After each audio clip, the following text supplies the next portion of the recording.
तो hello ji, height and distance का अब आज दूसरा नंबर सवाल करेंगे हम। ठीक, जो बहुत इंपॉर्टेंट है अपने आप में, सीखना चाहिए, इंटरेस्टिंग सवाल है, बहुत मजा आएगा सीखने में। देखिए स्क्रीन पर है आपका सवाल। इसमें कहा गया है कि एक पेड़ जमीन में खड़ा था। ठीक, ये जमीन है और ये पेड़ है। पेड़ क्या होता है, आंधी आने के कारण टूट जाता है, कहीं से टूट जाता है। मान लेते हैं इतना बड़ा पेड़ था, आंधी आया और पेड़ यहाँ से टूट गया। ठीक, टूटेगा किधर गिरेगा, जमीन में गिरेगा। तो कुछ इस तरह से गिर जाता है, जमीन में टच हो जाता है। और जमीन का जो शिखर है ना, वो जमीन पेड़ का जो शिखर है जमीन के साथ कितना डिग्री का कोण बनाता है, 30 डिग्री। ठीक, हम पेड़ लेकर समझाते हैं आपको। देखिए मान लेते हैं ये पेड़ है, ये इसका ऊपरी हिस्सा शिखर कहलाएगा और नीचे वाला हिस्सा पाद बिंदु कहलाएगा। तो पेड़ जहाँ से खड़ा रहेगा इस तरह से कुछ खड़ा रहेगा। ठीक, देखिए ये खड़ा है और आंधी आने के कारण पेड़ टूट गया। ठीक, तो ऐसे झुकेगा ना, जमीन में इस तरह से झुकेगा। तो देखिए ये कितना झुका है, तो बोलता है 30 डिग्री का एंगल में झुका है। तो बोलता है पेड़ कितना लंबा था, उस चीज़ को निकालना है। तो क्या करेंगे, जितना अभी खड़ा है उसका भी लंबाई पता होना चाहिए और जो गिर गया है उस वाले हिस्से का भी लंबाई पता होना चाहिए।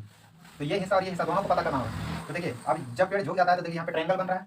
तो ट्रायंगल का नाम लिख लेते हैं, कितना हो जाएगा, ABC, कुछ नाम रख लीजिए इसका। ठीक, तो मानते हैं कुछ। ठीक, तो माना पेड़, माना टूटा हुआ भाग का लंबाई, टूटा हुआ भाग की लंबाई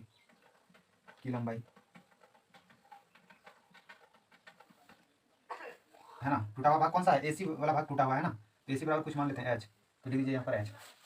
और कहा गया है कि पेड़ का शिखर जहाँ पे गिरा है और पेड़ जहाँ से खड़ा है उन दोनों के बीच की दूरी, मतलब 8 मीटर दूर जाके पेड़ का शिखर जमीन को छूता है। 8 मीटर दूरी में जाके 8 मीटर दूर हो जाएगी, यानी यहाँ से यहाँ तक का दूरी 8 मीटर दिया हुआ है।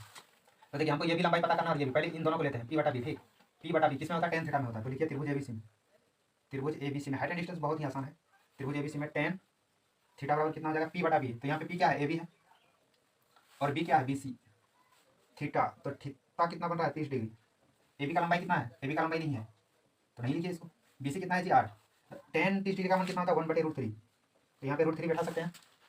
उसके बाद देखिए AB रह जाएगा क्योंकि इसका मान तो निकालना है, और नीचे 8 क्रॉस गुना करेंगे। जब इसको क्रॉस गुना करेंगे तो क्या हो जाएगा, 8 गुना 1 8 और AB गुना √3। तो ये कुछ इस तरह से हो जाएगा, AB इंटू √3। क्रॉस गुना ऐसे होता है 8 एकम 8 और ये गुना ये, तो AB √3 बराबर कितना हो जाएगा, 8। हमको AB का मान चाहिए ये, तो इसको अकेला करना होगा। तो क्या करेंगे, √3 को हटाना होगा। तो √3 उस पर चले जाएगा, बराबर का उस पर में जाएगा, इस पर गुना में है तो भाग में आएगा नीचे। ठीक, तो ये AB का मान पता चल गया, 8√3। अब हमको ये वाला हिस्सा पता करना है, तो कैसे करेंगे, तो ये वाला हिस्सा ये लो और ये लो इस बार। तो या ये और ये B/H किस में होता है, cos थीटा में होता है। तो लिखेंगे cos 30 डिग्री बराबर B/H, यानी कि 8/H। तो ये हो जाएगा 8/H। ठीक, cos 30 का मान √3/2 होता है, ये बहुत बच्चे को याद भी होगा। अच्छा, ठीक, इन दोनों को गुना करेंगे तो √3 गुना H हो जाएगा मेरे भाई, और 8 दूनी 16 हो जाएगा। H का मान कितना हो जाएगा, तो यहाँ से 16 √3 हो जाएगा। ठीक, तो पेड़ का कुल लंबाई पूछा है, तो पेड़ लंबा कितना था, ये अभी खड़ा है इतना हिस्सा और इतना हिस्सा गिर चुका है इसका। तो इन दोनों को जोड़ना होगा, ये भी हिस्सा पेड़ का और ये भी हिस्सा पेड़ का है, तो ही तो कुल लंबाई इसका निकलेगा। तो AB + H है ना, दोनों को जोड़ेंगे। तो AB कितना है, 8 √3, और ये कितना है, H निकालें अभी इतना। तो पेड़ की कुल लंबाई कितना हो जाएगा, पेड़ की कुल लंबाई,